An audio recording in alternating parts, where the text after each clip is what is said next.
میرے بچوں نے مجھ سے پوچھا کہ پاپا جی یہ بتائیں کہ ہم فلسطین سے محبت کیوں کرتے ہیں؟ آپ کے بچے آپ سے پوچھیں یا نہ پوچھیں، انہیں آپ یہ ضرور بتایا کیجئے کہ ہم فلسطین سے اس لیے محبت کرتے ہیں کہ یہ فلسطین انبیاء علیہم السلام کا مسکن اور سرزمین رہی ہے۔ حضرت ابراہیم علیہ السلام نے فلسطین کی طرف ہجرت فرمائی تھی، اس لیے ہم اسے محبت کرتے ہیں۔ اللہ تبارک و تعالیٰ نے حضرت لوط علیہ السلام کو اس عذاب سے نجات دی تھی جو ان کی قوم پر اسی جگہ پہ نازل ہوا تھا۔ حضرت داؤد علیہ السلام نے اسی سرزمین پر سکونت رکھی اور یہیں اپنا ایک محراب بھی تعمیر کرایا۔ حضرت سلیمان علیہ السلام اسی ملک میں بیٹھ کر ساری دنیا پر حکمرانی فرمایا کرتے تھے۔ چونٹی کا وہ مشہور قصہ جس میں ایک چونٹی نے اپنی باقی ساتھیوں سے کہا کہ اے چونٹیوں اپنے بلوں میں گھس جاؤ، یہیں اس ملک میں واقع اسقلان شہر کی ایک وادی میں پیش آیا تھا، جس کا نام بعد میں وادی نمل، چونٹیوں کی وادی رکھ دیا گیا تھا۔ حضرت زکریا علیہ السلام کا محراب بھی اسی شہر فلسطین میں ہے۔ حضرت موسیٰ علیہ السلام نے اس ملک کے بارے میں اپنے ساتھیوں سے کہا تھا کہ اس مقدس شہر میں داخل ہو جاؤ۔ انہوں نے اس شہر کو مقدس، اس شہر کے شرک سے پاک ہونے اور انبیاء علیہ السلام کا مسکن ہونے کی وجہ سے کہا تھا۔ اس شہر میں کئی معجزات وقوع پذیر ہوئے، جن میں ایک کنواری بی بی حضرت مریم کے بطن سے حضرت عیسیٰ علیہ السلام کی ولادت مبارکہ بھی ہے۔ حضرت عیسیٰ علیہ السلام کو جب ان کی قوم نے قتل کرنا چاہا تو اللہ تبارک و تعالیٰ نے انہیں اسی شہر سے آسمان پر اٹھا لیا تھا۔ ولادت کے بعد جب عورت اپنی جسمانی کمزوری کی انتہا پر ہوتی ہے، ایسی حالت میں بی بی مریم کا کھجور کے تنے کو ہلا دینا بھی ایک معجزہ الہی ہے۔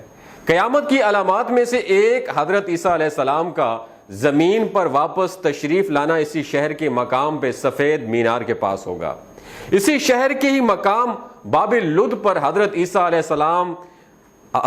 السلام دجال کو قتل کریں گے۔ فلسطین ہی یاد رکھو دوستو ارض محشر ہے۔ اسی شہر سے ہی یاجوج ماجوج کا زمین میں قتال اور فساد کا کام شروع ہوگا، اور اسی شہر میں وقوع پذیر ہونے والے قصوں میں سے ایک قصہ طالوت اور جالوت کا بھی ہے۔ فلسطین کو نماز کی فرضیت کے بعد مسلمانوں کا قبلہ اول ہونے کا اعزاز بھی حاصل ہے۔ ہجرت کے بعد حضرت جبرائیل علیہ السلام دوران نماز ہی حکم ربی سے آقا صلی اللہ علیہ وآلہ وسلم کو مسجد اقصی جو کہ فلسطین میں موجود ہے وہاں سے بیت اللہ شریف کی طرف رخ کرا گئے تھے۔ جس مسجد میں یہ واقعہ پیش آیا تھا وہ مسجد آج بھی مسجد قبلتین کہلاتی ہے۔ حضور اکرم صلی اللہ علیہ وآلہ وسلم معراج کی رات آسمان پر لے جانے سے پہلے مکہ مکرمہ سے یہاں بیت المقدس یعنی فلسطین لائے گئے۔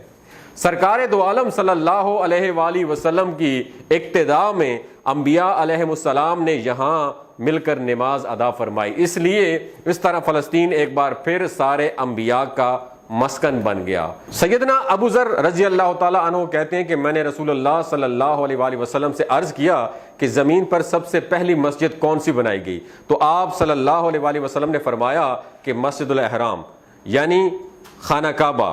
تو وہ بتاتے ہیں کہ میں نے عرض کیا کہ پھر کون سی مسجد تعمیر ہوئی؟ تو مسجد پھر بنائی گئی۔ تو آپ صلی اللہ علیہ وآلہ وسلم نے فرمایا کہ مسجد الاقصی یعنی بیت المقدس۔